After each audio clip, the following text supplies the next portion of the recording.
So for tonight, our final event here is going to be the governor's candidates.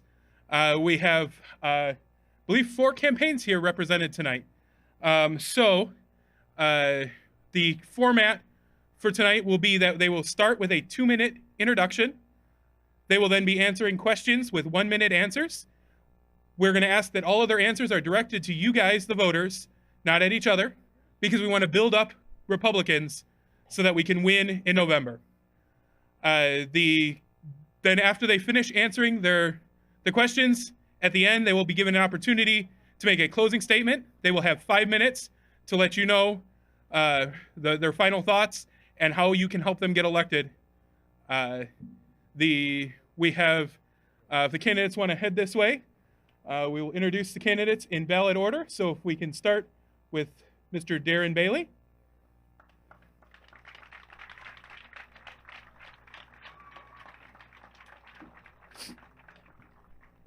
And then Paul Schimpf was unable to make it tonight, so his lieutenant governor candidate is here tonight with him, Ms. Carolyn Schofield. Then we have Gary Rabine.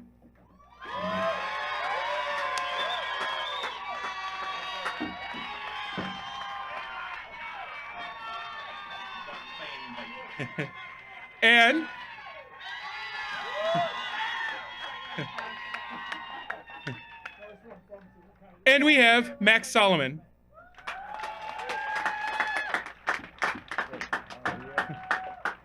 And I want to thank all the candidates for coming out here tonight and addressing you guys, the voters.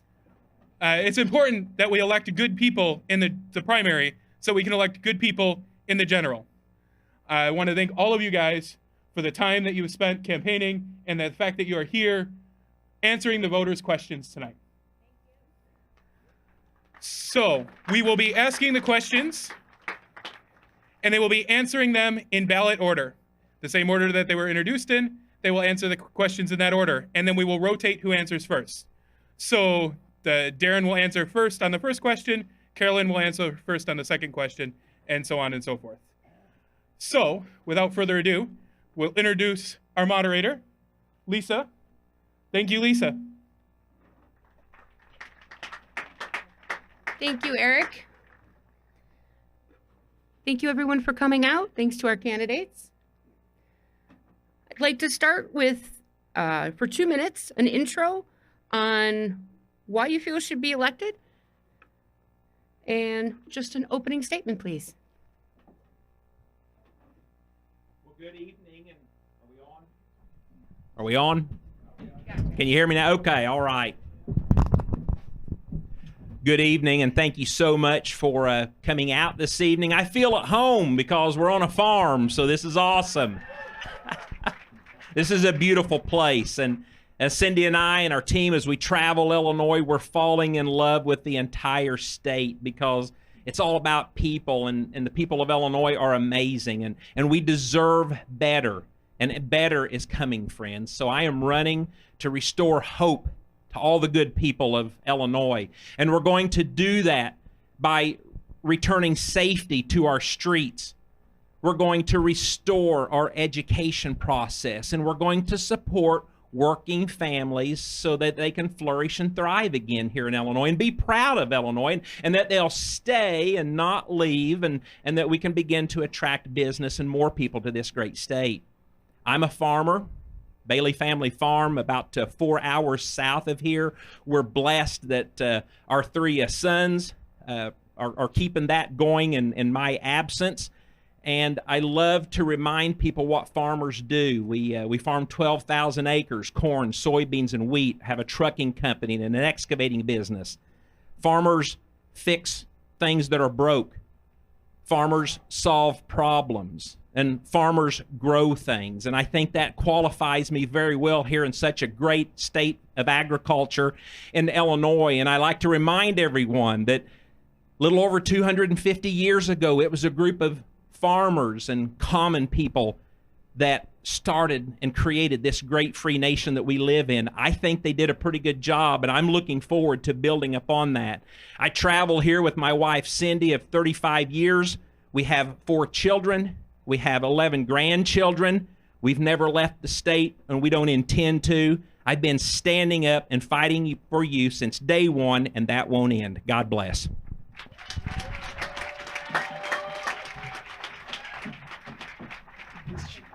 Okay. Is this one's on? Yes? Okay. All right. I am Carolyn Schofield. I am running for Lieutenant Governor with Paul Schimpf. Paul could not be here as he is down in Central Illinois today, so you get me on his behalf. And really, I'm very fortunate, first of all, because I am his running mate. Since 2014, you may know that the governor and lieutenant governor have been on the same ticket. Prior to that, they would run separately. So this actually allows the opportunity for their governor to choose their running mate. So I've been very fortunate when I was asked to run for Paul's running mate. I am from McHenry County. I actually currently vice chair the McHenry County Board, so I currently represent you for the last decade. And we do things awesome here in McHenry County. As Joe Theriault just mentioned, people from McHenry County are extremely conservative, innovative, they're risk takers, but they are leaders. And we lead so often here in McHenry County, and I want to bring that throughout the entire state of Illinois. I've worked on government efficiencies for a couple years. We've done it here in McHenry County. We can do it throughout this state. We can work together with every unit of government in order to do so. So I'm from Crystal Lake, and 2 days ago, I actually celebrated my 50th birthday. So I have been a resident of Illinois now for 50 years. And I've been married to my husband, Steve, for 25 years. We have 3 great children, of which the oldest graduated from the University of Illinois a couple weeks ago. I am a 30-year volunteer in our community, 20-year public servant, a 2-year cancer survivor. So I have been through so much, and I'm so blessed to be standing before you today. Paul is from down in Waterloo, and he was a prosecutor for the Marines. He was the lead prosecutor for the Americans on the Saddam Hussein trial. He then was a state senator, and he has state and federal. I have local government experience, so he selected me because of that experience, and we can complete this ticket. So thank you.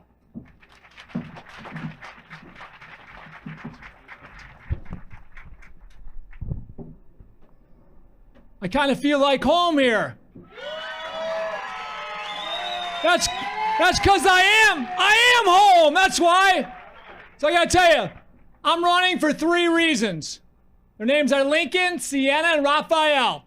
The Harvard Milk Day Parade was awesome because they were at my side today.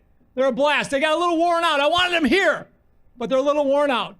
I got to tell you though, I believe that I'm the best leader qualified to run and win in the state of Illinois and be our governor. I've been building businesses for a long time, and I've been turning around businesses for a long time, and I love what I do. But I got to tell you, we have the best opportunity to turn around than any other state in the country, because as my economic advisors will tell me, this is the worst economic environment ever in any state's history. And when we turn this around, it'll be the best turnaround in the history of our country. And I'm very confident we can do this. So in our businesses, we've always had a moonshot, something that we can aspire to do and be. And when we reach that moonshot, we know that we'll be world class when we get there. And I'm confident the moonshot for us in Illinois should be that we have more people moving into our state than any other state in America. And I'm confident we can do it. By 2025, that's my goal. And to do that, what do we have to do? You guys all know the answers. We have to reduce our property taxes to be the average of the country. That means 1% of your value, your assessed value, is the tax you should pay. Think about that. It's a huge difference from where we are today. Property values will rise like never before. Second thing we have to do, we have to reduce regulation on small businesses so we stop smothering small businesses in the state of Illinois. When we do that, our state will turn around. Our state will turn around faster than any state in the country. That's what I'm here for. That's what I'm going to do. What time is it? Time! Yes!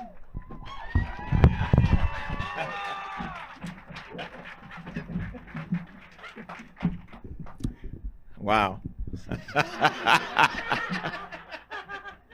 It's Solomon time. Ladies and gentlemen. Thank you, ladies and gentlemen. Good evening. My name is Max Solomon. My running mate is Latasha Fields. And thank you, McHenry County, for having me. I am very grateful. Thank you. I want to say thank you to Leslie. She's here out there somewhere. Amanda, Stephanie, Leslie, Melissa. Thank you all. Thank you. God bless you. Ladies and gentlemen, I am that Christian, conservative, Republican man running for governor of the state of Illinois. And as governor, you would have a Christian, conservative, Republican in office in that order. Running as a Christian because we have taken God out of the equation. Remember in 2020 when the pandemic happened and J.B. Pritzker shut down all our faith institutions and our churches. He called them non-essentials. Well, I disagree, and I disagree strongly. I'm running to say never again. Bring God back. What time is it? It's God's time.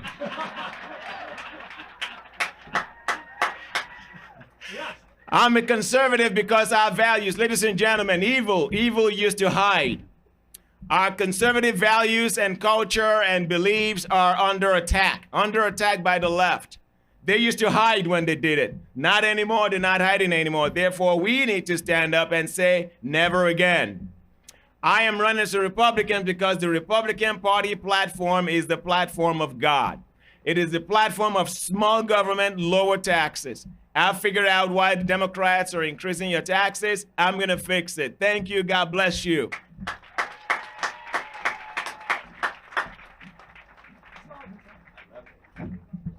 Thank you for sharing.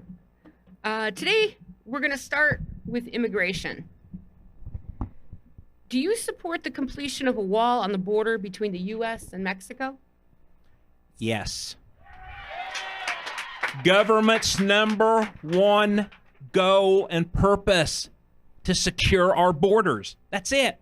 That's the number one goal and purpose. This government is to protect its people by protecting our borders. So if we want to talk about illegal gang activity, sex trafficking, drug trafficking, and the simple fact that now Illinois is considered a sanctuary state. And I do want to remind you the city of Aurora was one of the first sanctuary cities in the U.S. Let's think about that. We must stop this inflow of activity coming into our state. And we must make it easier for these people who are seeking freedom, the legitimate ones, to gain their citizenship. Thank you.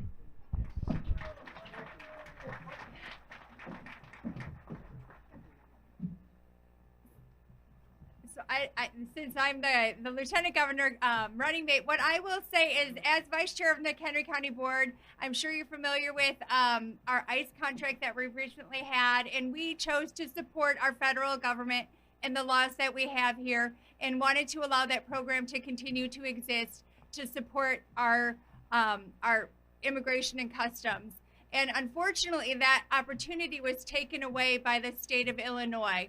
And I would support the bringing back of allowing the counties and local governments to make decisions and supporting our federal government and housing ICE detainees and following the laws of this country. And I agree with Darren that we need to make it easier for people to legally become immigrants, to migrate to this country, but we also need to follow the laws of this country and encourage others to do so. Thank you.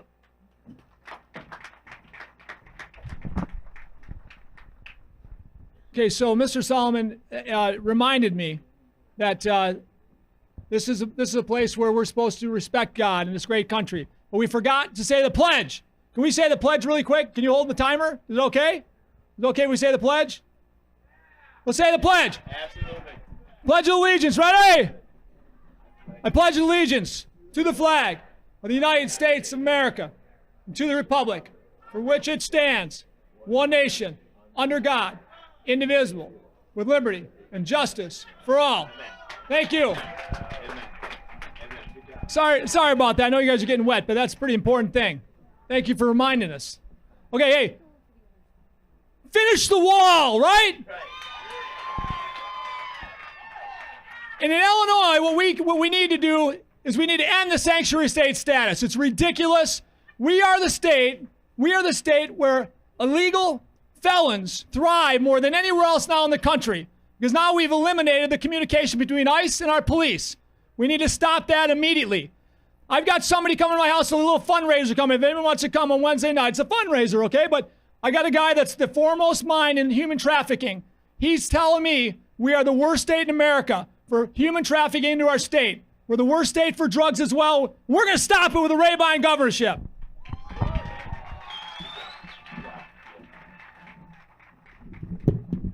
The answer is yes. Yes, build that wall as deep as possible and as high as possible.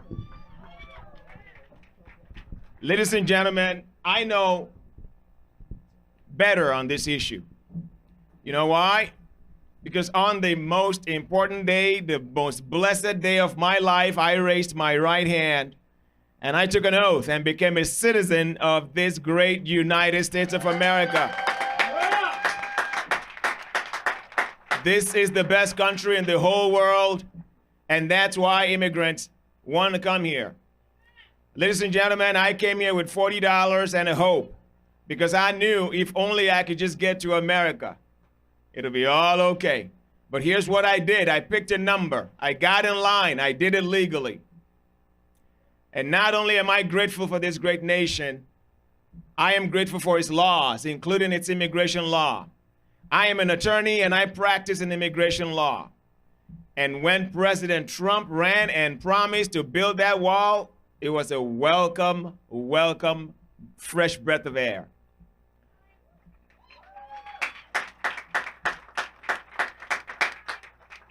Let's discourage illegal immigration. America is a country of immigration, but legal immigration. And by the way, I'm going to close by reminding you, we are the best nation and we are the nicest nation to immigrants in the world. Take that from me. God bless you. God bless America.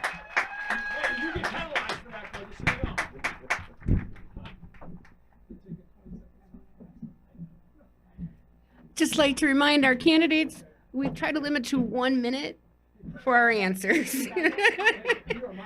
But bravo, bravo. Was good. All right. Following on the immigration path, the U.S. Constitution grants to Congress the responsibility to pass laws regarding the migration to persons to our country. The U.S. Constitution and federal laws are supposed to be the supreme law to the land. What do you propose to do as a governor of Illinois to deal with the certain localities that refuse to administer federal law?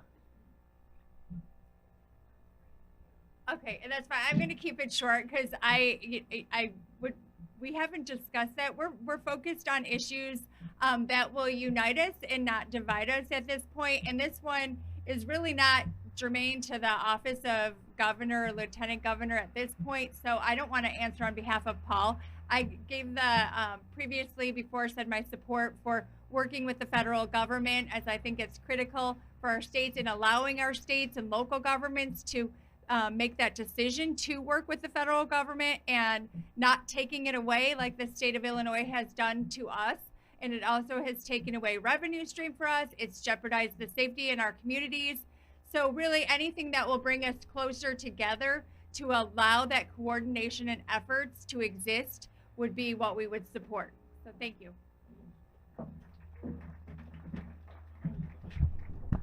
So if we have a tyrannical government like we do today in Washington, D.C., we're going to respect the Constitution instead of them. And I think Governor DeSantis is a perfect example of somebody that's strong enough to do this, and I am as well. When we look at, otherwise, when we look at laws within our land, when we become a non-sanctuary state, if we have a city that a mayor wants to be a sanctuary city, we'll defund him from any state funds if we have to. So we'll stand up for the Constitution at every turn. All right. So we'll use our powers in any way we can to really hold the Constitution, first at heart. Hey, what time is it? 3:05. Yes.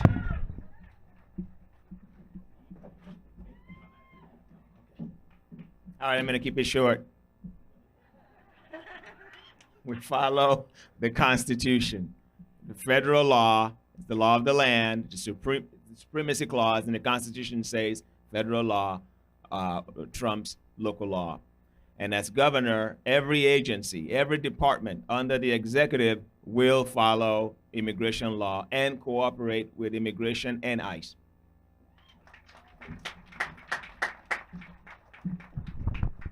So I agree with that. We follow constitutional law, but we also remember that states have sovereignty.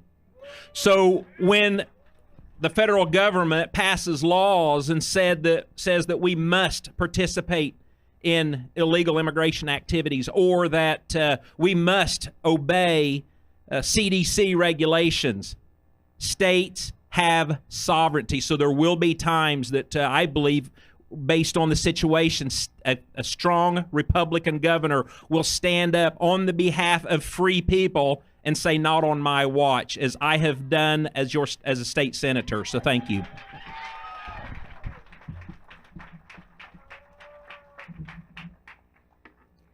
Not sure if everyone here is aware, but McHenry County had a contract with the federal government to house illegal immigrants who had been apprehended and to hold those individuals on behalf of the Immigration and Customs Enforcement Agency.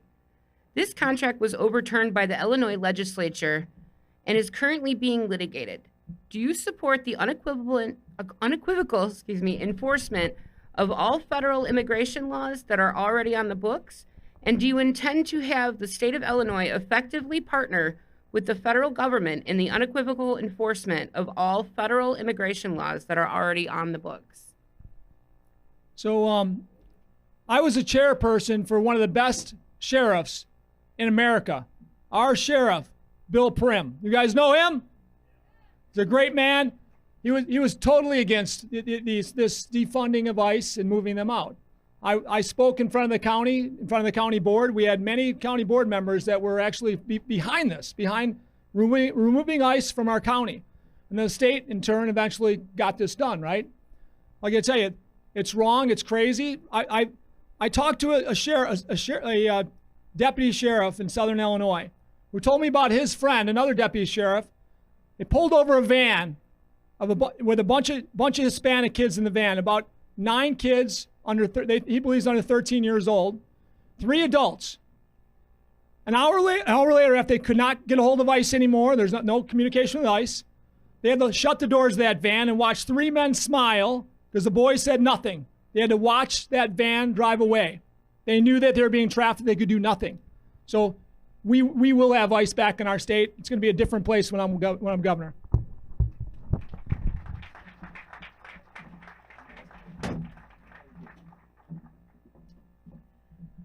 As an immigration attorney, I would have loved to learn more about that situation. But the answer is yes to both questions. We have to participate, and not only participate with the smooth processing of these illegal immigrants. I'm assuming that they're in the process of being either removed or asylum seekers. But whatever it is, federal law must be followed, state law must be followed, and if there's a contract, I would prefer that no state funding be available for such. It has to be federal only.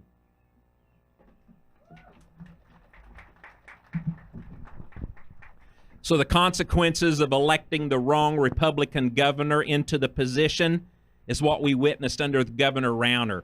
That's when Illinois first became a sanctuary state. So let's not forget that. We elect the wrong person, there's consequences.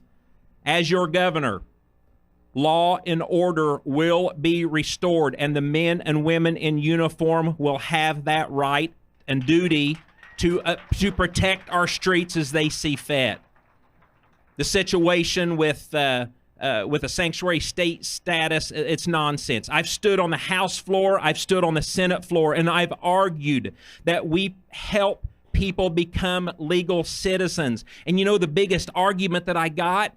Well, it costs too much money. It costs $300 for the first initial application. That would be the cheapest investment I think that we would have in our future, is help well-meaning people become citizens and be productive citizens of Illinois.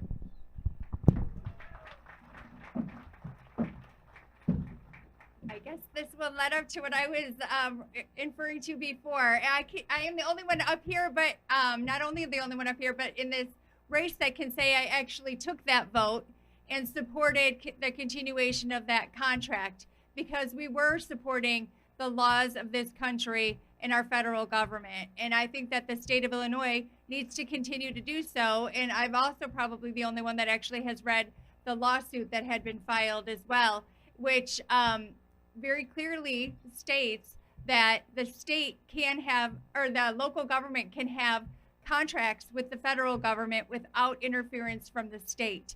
And I still support that. And I think that that was what we were doing in McHenry County, was executing our right to have a contract with the federal government.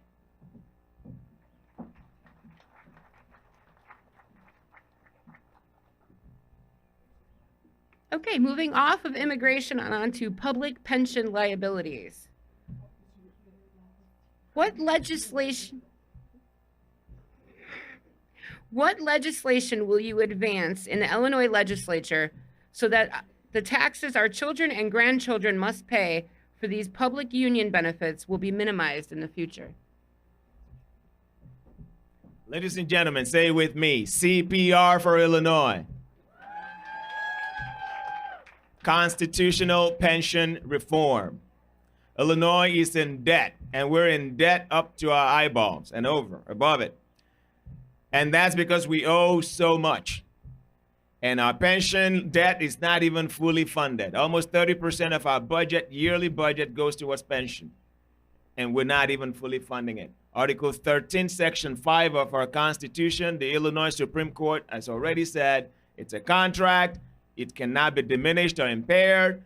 What do we have to do? We have to CPR, Constitutional Pension Reform. Ladies and gentlemen, we fix pension. We fix Illinois, and we stop the Democrats' insatiable appetite for tax increases. We have to stop that.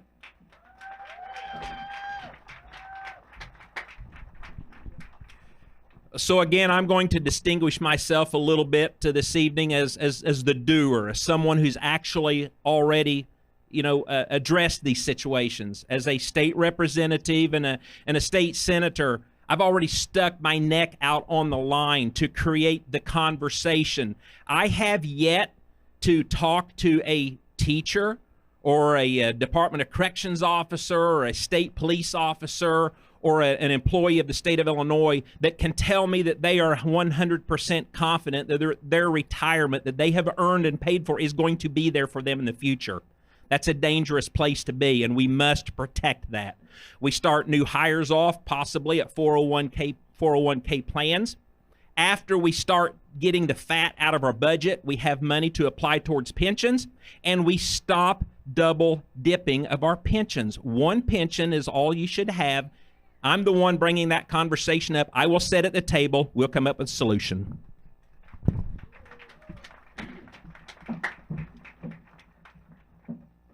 On the question of what legislation would you pass, I think was, or how it was worded, what Paul really understands is that the office of the governor and the role and that the governor has and the powers it has, passing legislation is not one of them. As Darren mentioned, that's the General Assembly that can do that. So as far as pension goes, what we need to remember is it wasn't those that are in the unions or those that have earned the pensions that created this problem. It was actually the General Assembly that created this problem by taking the money from the pension and using it for other parts of the budget. So what we need to do is make sure that we fully fund the pensions. We change the way they are moving forward. Paul has a quote, all of the above approach to this, but we need to fully fund pensions and we need to balance our budget. And so I'll leave it at that. Thanks. So we need a governor who can inspire all legislators to understand the dark road ahead if we stay on the path we're on, and inspire on what the change could look like when we do restructure pension. When you look at our pension, we're now the highest interest pension system. We pay more interest on our debt than any state in the country, about 5%. Our total pension deficit is over $500 billion. At 5%, that's $25 billion a year in interest alone, right? Okay, if we had a sustainable pension going forward, a restructuring that's sustainable, we'd get average interest instead of the worst interest in the country. Average is 2.5%. So instead of $25 billion in interest, we'd have $12.5 billion. Okay? When I talk about lowering property taxes, this is the only way to do it. We have to restructure our pension debt to be sustainable so we get average rates instead of the highest in America. And that's what we're going to do when Ray Bynes the governor. Got it?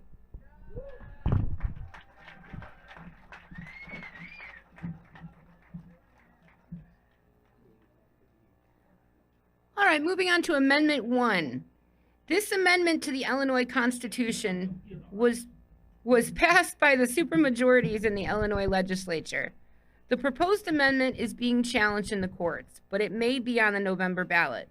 What are your views on right-to-work laws, and do you support or oppose passage of this amendment?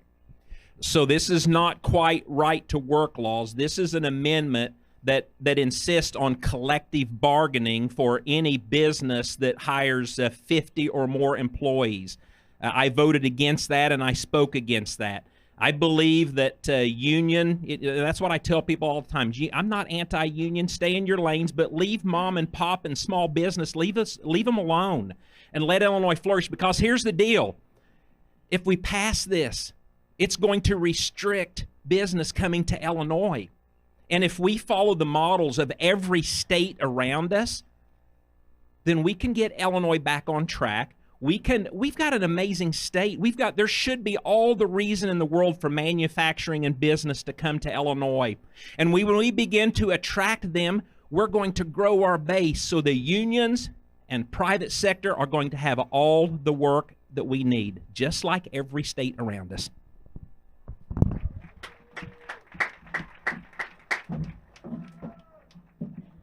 And I have to apologize on this one because I know Paul and I have been meaning to talk about this issue and we just haven't because it hasn't been fully worked out as to what's happening with it.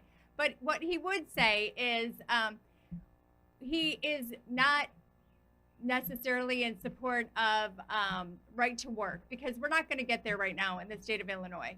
But what we need to be able to do is if there is a service that's done, people should be able to pay for it, but they should have the option of if they want to pay for it or not. So aside from knowing exactly the legislation and having that conversation, I don't want to expand any further on that. So I'll leave. So I don't want to put words in his mouth. It's time we have a governor that understands business, that understands how to develop business, bring business back to Illinois. There's no way if we continue to pump up our non-right-to-work laws that we can get anybody that want to come to Illinois to start a business.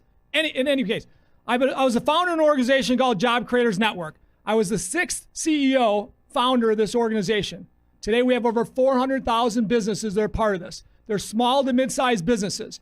I know that if I went to these businesses and say, hey, we're a right-to-work state now, I could get many of these businesses to want to be in Illinois.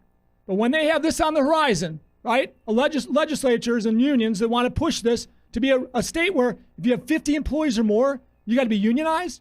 Now, I'm a unionized company. My companies are unionized. I don't have a problem with that, but they need to compete. And we need to bring business back to Illinois.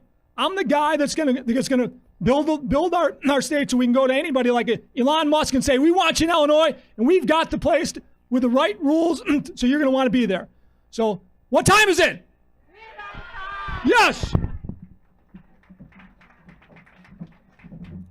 Ladies and gentlemen, I'm going to vote no on that Amendment 1 in November, and I urge you to vote no. I do not support it at all. And here's the thing with me. The very term right to work, how can you be against that? Right? We live in America, right? A land of freedom, where every individual has the right to pursue life, liberty, and happiness wherever, and that includes your employment. So right to work is part of the American creed. Nothing should attack it. Now, I'm not against union. I'm a member of the union too. I'm a member of Screen Actors Guild. American Federation of Radio and Television Artists. That's a union. That's a private union. I'm not against unions, but I'm against being forced to join union. Just like I'm against being forced to wear masks or get vaccinated, let me be the decision maker.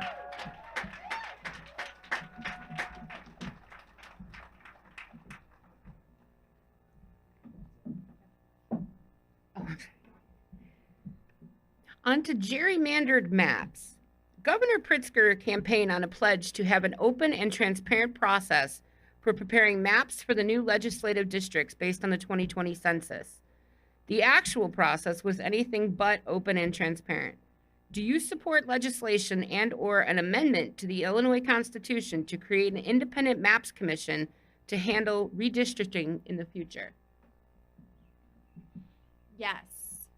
And I personally have passed petitions in the past to actually put it on the ballot that has been turned down over and over again.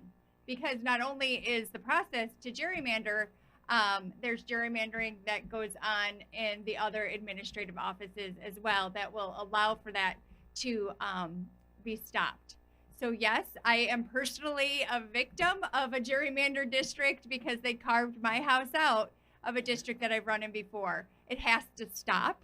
And until it does stop, we will continue to have this partisan divide. We need to be able to work together to get people elected that represent the districts and not how the state wants the districts to look.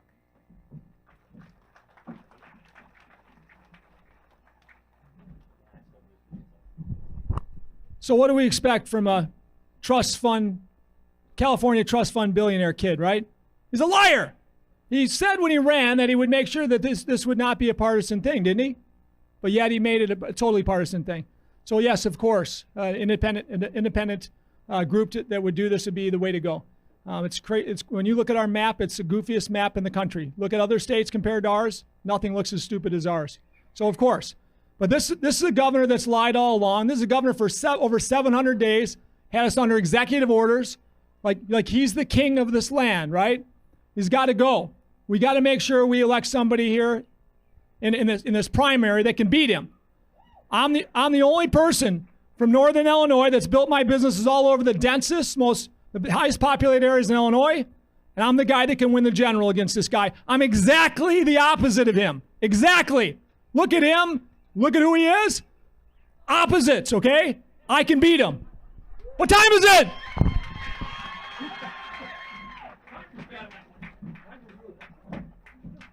Yes, I support independent map. I signed a petition a few years ago, the one that Carolyn was talking about that got kicked out by the Supreme Court.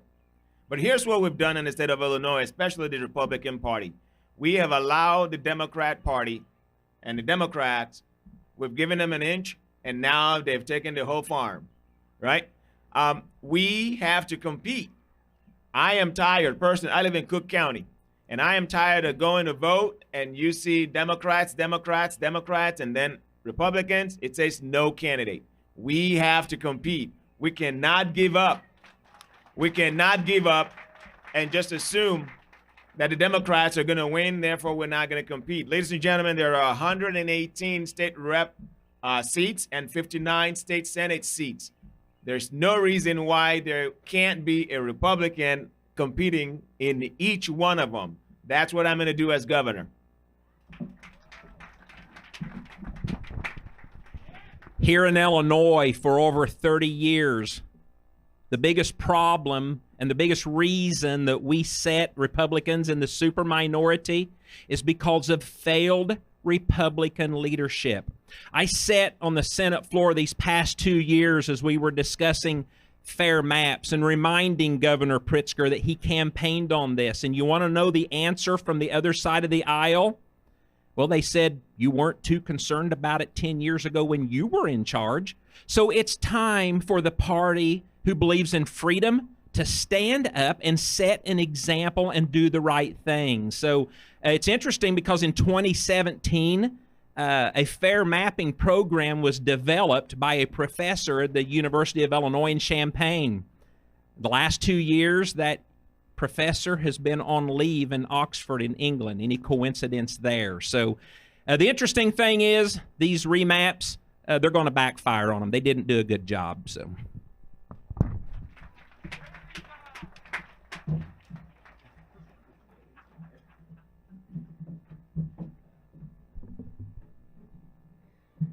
All right. Now on to election integrity. Do you support election integrity initiatives such as the requirement for voter ID and the banning of ballot harvesting? And if so, what will you do to ensure that such requirements are followed in each county in Illinois? So of course, I even signed the letter basically that would audit the vote, and I believe that's important. We audit everything else in this world. There's easy ways of doing it. So I believe it's important that we audit the vote. We understand with algorithms, we can tell you exactly what looks crazy. You know, when 125% of the population vote, there's something wrong with that. But yet, we don't look at it, okay?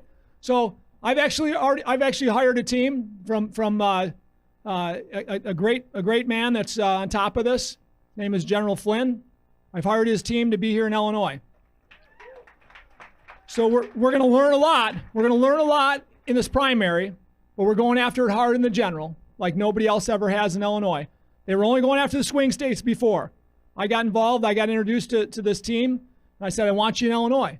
They said, Illinois is not a swing state. I said, no, but Illinois is the fattest, laziest state in the country. I got to believe it's the worst. They agree with me, and they're on my team. Thank you.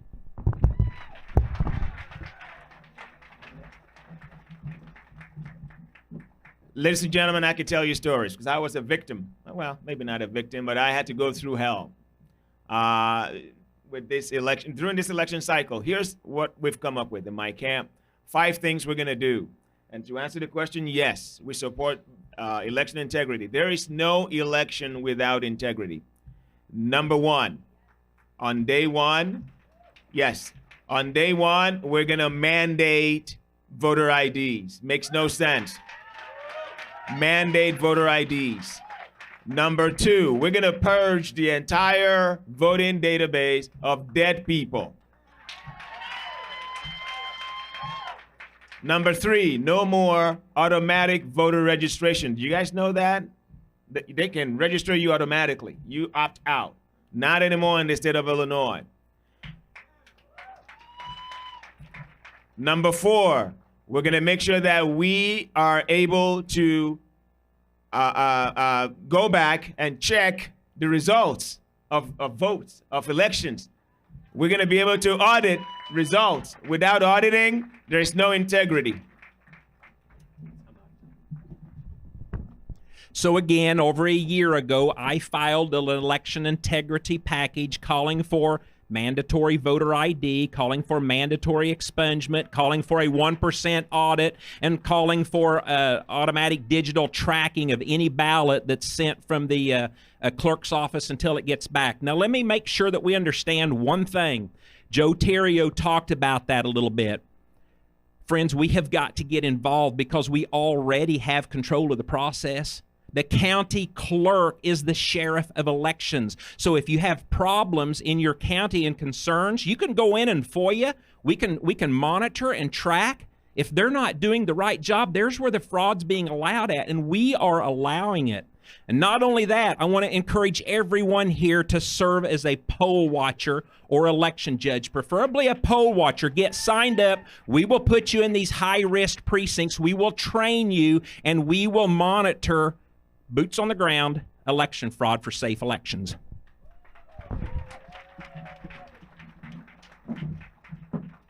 In my opening statement, I had said how McHenry County has set the bar and been an example that we need to use throughout the state. And exactly what Darren just mentioned about Joe Terrio, our county clerk, is what I meant. He is one of the ones in McHenry County that is a shining example of how things should be done throughout this state, because the county clerk is absolutely the one that holds that integrity process in their hands. And we need to make sure that we're electing county clerks with integrity, that are transparent, are willing to do audits, as Joe mentioned, and keep that election process sacred and the voting process as well. Because, and as a party, we need to unify and work together from the grassroots efforts to make sure we are overseeing those polls and that we are overseeing the process and holding our county clerks accountable.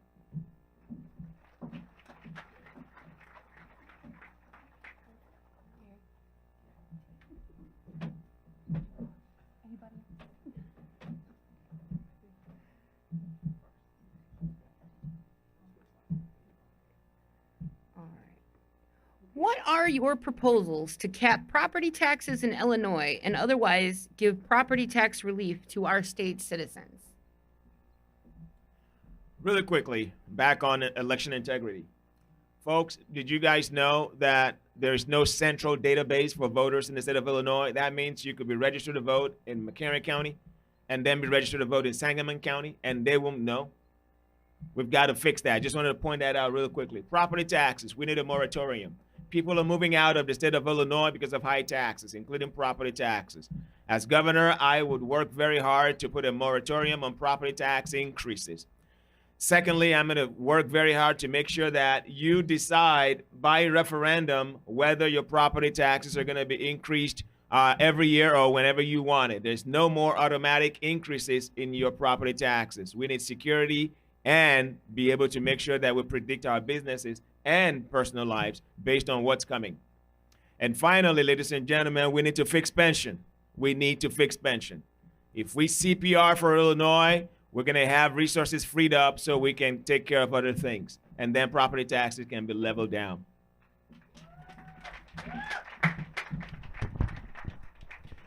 Let's make sure that we understand what causes property taxes. Property taxes are local obligations that are due. And if we take away property taxes from real estate owners and homeowners, well, it's just going to get shifted somewhere else. So what we need are good men and women running for the school board, running for county board, running for the township, running for city hall, and the rest of us are showing up at those meetings, holding our elected officials accountable.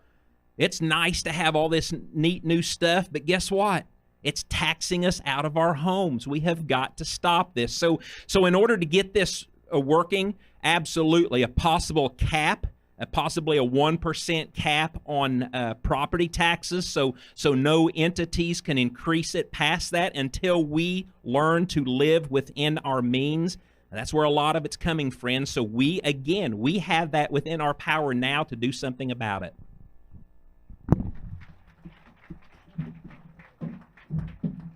As part of our campaign, Paul Schimpf and I have a policy proposal plan which consists of 6 points. It's called the New Start for Illinois, and one of those points addresses property taxes. And Paul has proposed that assessments could only be done upon selling of your property. And so people need security to know what moving forward your property taxes are going to look like so you can plan for your future. And at the rate they're increasing, no one on a fixed income can plan for their future. So this discussion is in the infancy stages, but would allow for people to plan and know what their property taxes would be, not only for this year, but for their years to come. And we realize it needs discussions, but those are being had. But property taxes definitely is in the forefront. And one of our points is safety and security, and people need property taxes to be stabilized, to be secure. Okay, so I'm glad to hear my opponents talking about property taxes, cutting them. I mean, actually, this is the first time my buddy here said he's going to cut them to 1%, and I appreciate that because, cap increases to 1% more. Oh, okay. Oh, he's still not there yet, okay? Hey, here's the thing. I'm confident we can crush property taxes to 1% of the value of your property. And I'm going to be excited about that. And everybody here and our kids who want to buy a property right now are going to be excited about that. Because our property values will increase like never before. We don't do that, like capping them where they're at or minimum increases. That's not good enough. We're the highest in America. It's not good enough. We got to crush our property taxes. The only way you do this is, as we've talked about, we've got to go after our pension. We've got to have a sustainable pension to save the interest. We've got to do a lot of things, but we have to have a goal that we won't vary from, and that's it. 1%. I want all you to fix your minds on that, because we'll be a different place. People want to move in our state once again.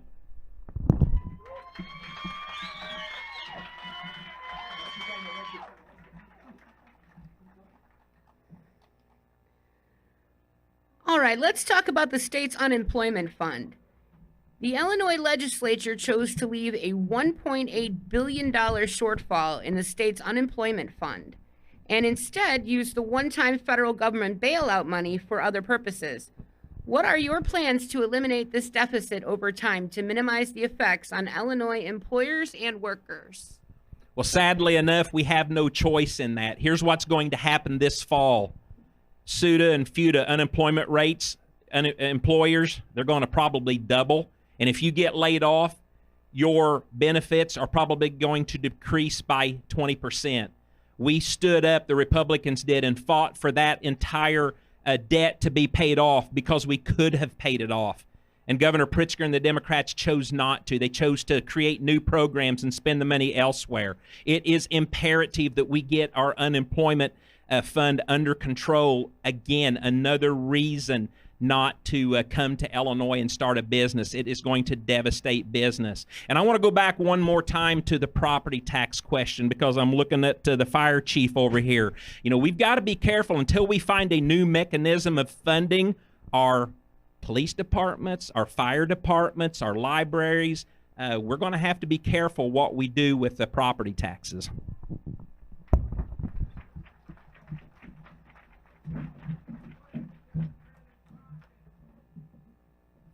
First, what I wouldn't do, and I'm sure Paul wouldn't either, is take money from someone else and then claim that you have balanced a budget with it. Because we all know that money is very limited as to how many cycles we're going to see it for. And he has claimed that, JB has claimed that the budget's balanced. We can spend more money because it's going to keep coming in. That's not going to happen. Illinois doesn't have a revenue problem. We have a spending problem. We need to evaluate the programs that it's being spent on and utilize it for those that are critical. And that was one thing that vote, and as Darren again mentioned, was that all Republicans had supported using it to pay off, and they used the money to expand government rather than shrink government, which is what we should be doing.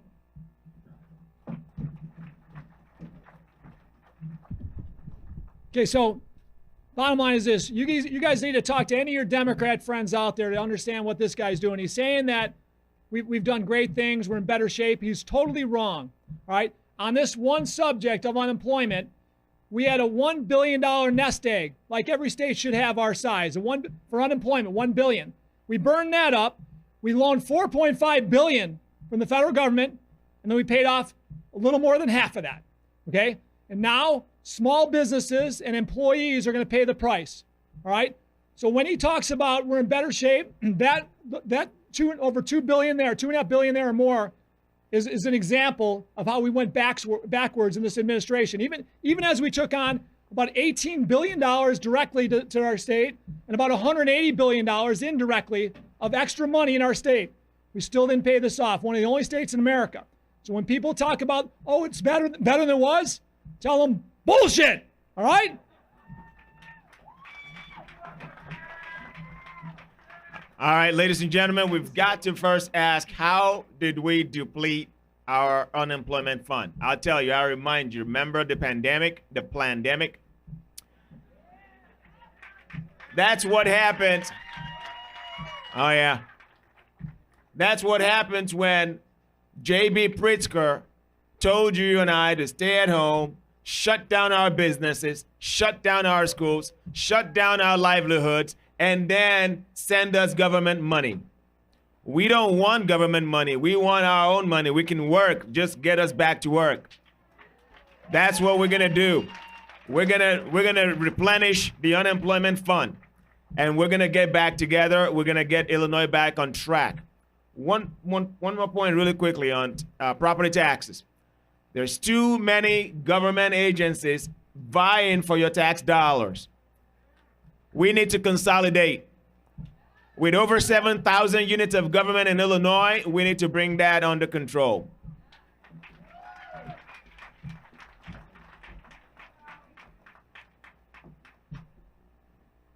All right. And what the people really want to know are, what are your plans to address the perceived level of corruption in Illinois politics and state government? I find it interesting you added the word perceived in there, because it's not just perceived, it's reality.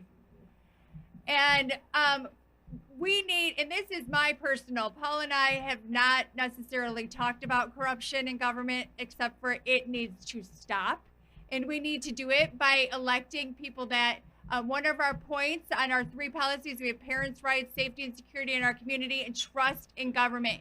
We need to restore trust in government. We need to elect individuals that prove their integrity and are trustworthy. And Paul and I have both done that. We have been representing the people of McHenry County, the people of Illinois. Paul had represented us as a Marine, and as I mentioned, as a prosecutor for the Marines. We need to restore trust in government, and we need to add consequences to those that are corrupt. We don't have any consequences, so they continue to do the same thing over and over, and we continue to elect the same people, or the people that are funded by the same individuals.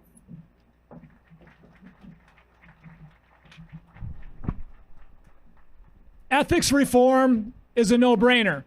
In business, if we allowed the conflict of interest that we see in our state, we'd be out of every business we'd own would be done. Couldn't survive. When we look at what's going on in Springfield, you know, a legislator can be done today and be a lobbyist tomorrow. There's not many states like that. I would want a cooling off period of 5 years. Many states have 2 years to 5 years cooling off period. 5 years seems like the right number. When we look at Madigan, the Madigan machine, Madigan being able to pay his legal bills with his campaign fund, it's ridiculous. That's got to be illegal, right? When we look at our legislators having law firms doing business for the lobbyists and for the state of Illinois, that can't happen in the future. So ethics reform is a big deal. And if we just look at normal business principles that are legal, that work, it's the same thing. Unfortunately, we've made corruption legal in Illinois, and we got to make it stop.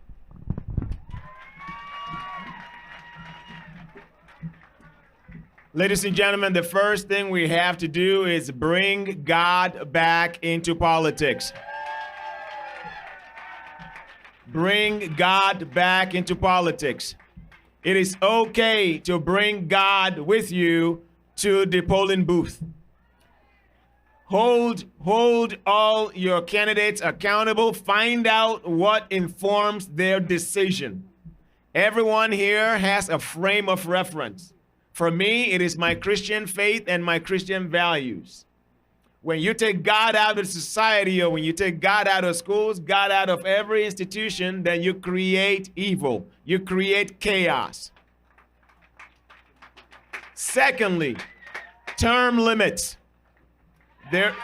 Term limits.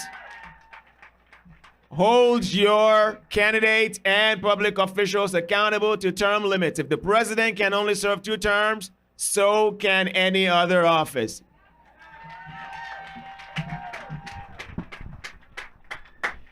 Where's the corrupt Democrat candidate Irvin when we need him so we can talk about corruption? No, this is awesome stuff. I've also proposed legislation. I had a 3-year revolving door legislation that if you left, you got voted out, or you left your position, that it'd be 3 years before you could come back as a lobbyist. And as well, we've got to start seeking men and women of honor and integrity and putting these in place. Term limits. I have a self-imposed term limit of 10 years as a House member or 10 years as a senator, but we certainly need term limits, because in the state, and I'm talking just state and federal, I believe your local units of government, you can handle that. So I look at it, you guys, God bless you for sticking this out. So this is amazing. This is patriotism. Don't get yourself sick, though, and leave when you need to, but God bless you for being here.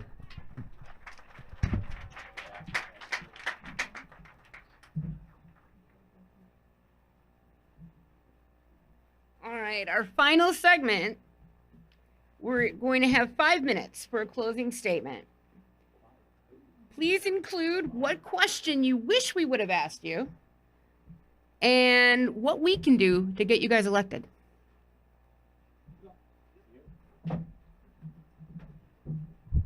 I wish somebody would ask me, where are you from, Gary Rabine? Because it's right here. It's my home. Okay, so what question? Hey, you know what? I didn't get it in. I got to get this in. But you know what? I had a great victory that happened on January 14th. Anybody know about that? The great victory. We won. We won the U.S. Supreme Court against Biden. When he put the vaccine mandate in place, part of an organization I mentioned I started 12 years ago, Job Creators Network. I went to our CEO. Him and I had a conversation about this. We were really bothered. We knew this was unconstitutional. We wanted to go after it. And so guess what? We talked to many lawyers, many law firms. We decided on a law firm. We then found a few other CEOs from across the country. We talked to many CEOs to try and join us as plaintiffs on this case. We found 5 others, all right? About a 3.5 month battle. We ended up in the U.S. Supreme Court after losing at the Circuit Court, 6th Circuit Court. We appealed it, and Judge Kavanaugh took it to the U.S. Supreme Court. On January 14th, for over 80 million working Americans, we freed them of the responsibility of having to take a vaccine. That's not really a vaccine, right? An experimental shot. So it was a great victory. I got to tell you, I will do this the rest of my life. I'll fight for freedom at every turn, always. My goal is to do it as your governor. But no matter what, I'll do it the rest of my life. My wife was with me for 35 years of marriage. My wife was the most courageous, strongest person I'll ever know in my life. She passed away, and when she passed away, her worst years of her life, the biggest battles of her life, she never had fear, ever. Why?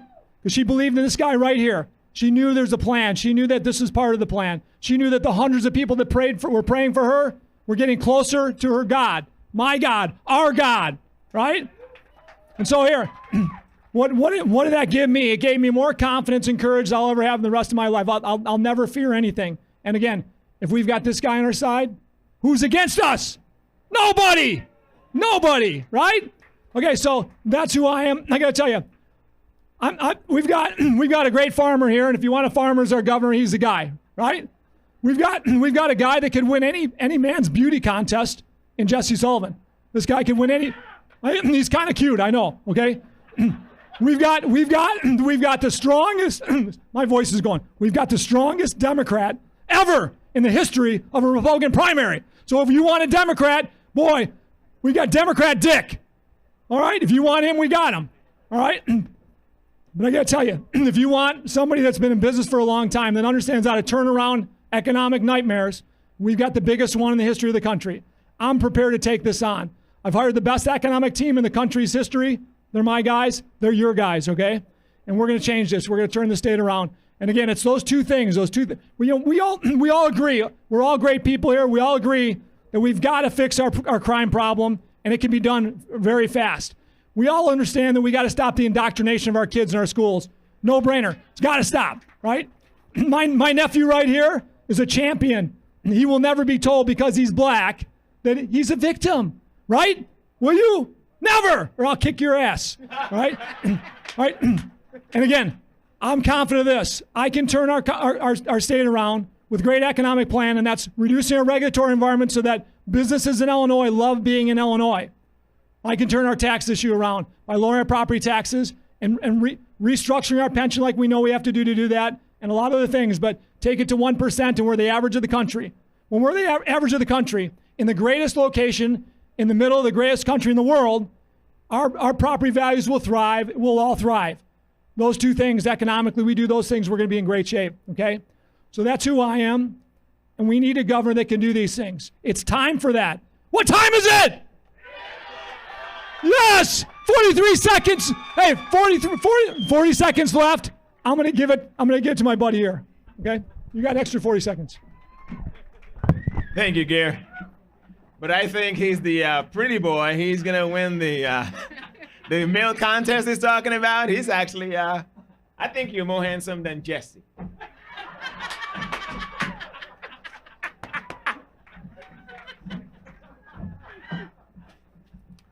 Gary's a great guy. Ladies and gentlemen, I just want to say thank you. I'm not going to take 5 minutes. Out of respect for you and the rain, I stand here humble. I am truly, truly humble. I thank God for me. I thank God for you. I thank God for this great nation. I thank God for this great state. As I've always said, when evil shows up, the worst thing for great men and women of God to do is to keep quiet. The worst thing is to keep quiet in the face of evil. When we do nothing, evil succeeds. Let us rise up together. You ask, what can we do to get us elected? The truth is, any one of us, any one of the 5 of us, not the 6th person, any one of us 5 will be a great governor, and that's the truth. Please go out, turn out the vote, vote, vote, vote. Let us turn Illinois red. Let us turn Cook County red.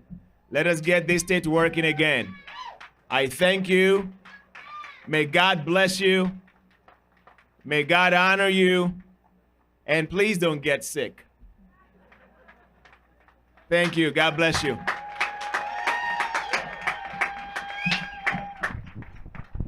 So, Max, I just want to set the record clear. Are you suggesting that everybody vote 3 times?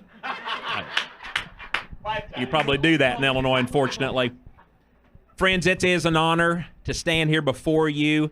I can tell you that our biggest problem in Illinois is the simple fact that we spend more than we bring in. We have not had a balanced budget in over 30 years. We continue to borrow our way to prosperity. And number 1, that doesn't work. And number 2, we're headed to some dangerous waters because we have hyperinflation coming our way. So we're going to need a governor who stands up, who won't back down, who communicates to the people, who tells you the truth, who comes up with solutions, and who brings people together. I've served 2 years in the House, served 2 years in the Senate. I stood for you when no one else would. Stuck my neck out on the line, sued Governor Pritzker, and won. I stood up against the mask mandate to the point of getting kicked out of the House. I stood for you, friends, and I won't stop. I got called off of the farm to run for this nasty thing called politics because I wanted to protect the future for my children and my grandchildren. And this has now turned into a journey for everyone in the state of Illinois. Just a few weeks ago, our youngest grandchild began to crawl, and he's actually pulling himself up and on the verge of walking. I don't know about you, but I want to see him run and flourish in this great state. And we can only do that when we elect people who will not cave into this system and will not waver. Pray for wisdom, stand up for truth, seek it out, and at the end of the day, I can assure you this fall, Illinois is going to do something amazing when we oust Governor Pritzker. We are going to be the catalyst for change to take this nation back even in 24. God bless you, and thank you so much.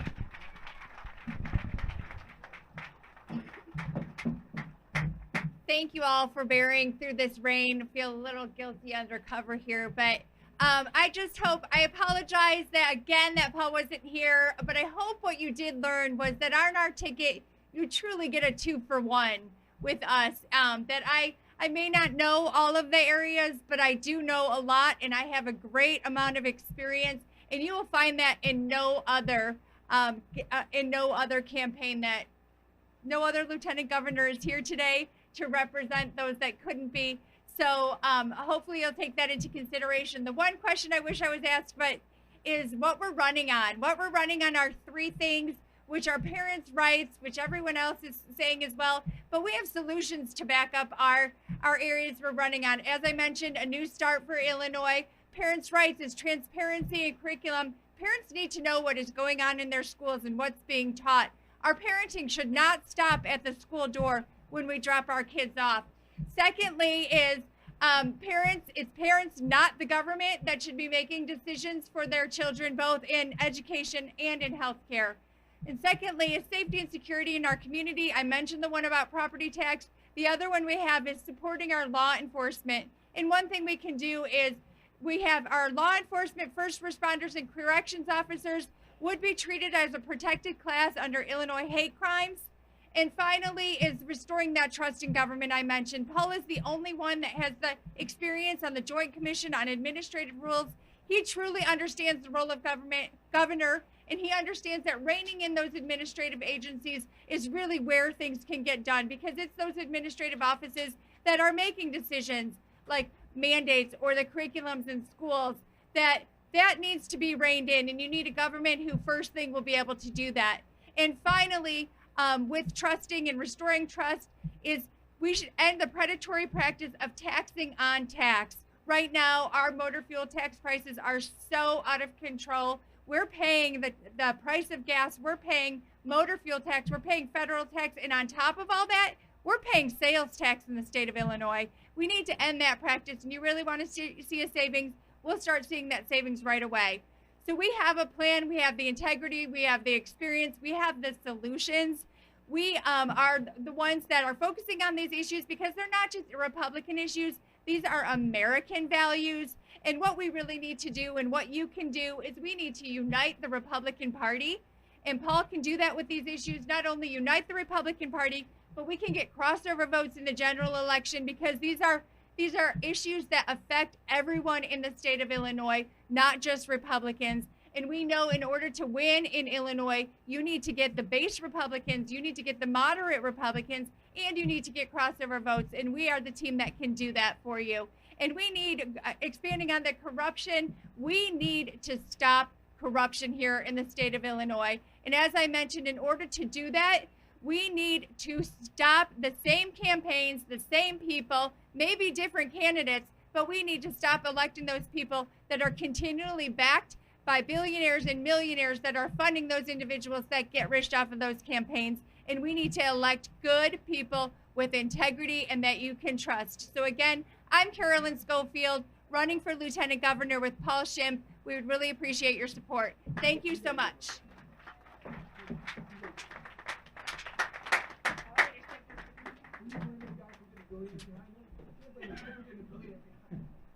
All right. I want to thank all of you for showing up here today. And I want to thank all of you for staying through the rain. Give yourselves a round of applause.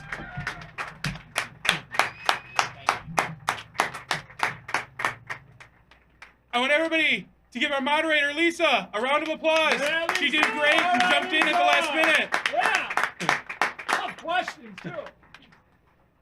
And then last, I want you guys to give all the candidates today a round of applause. Thank them for coming out and answering your questions.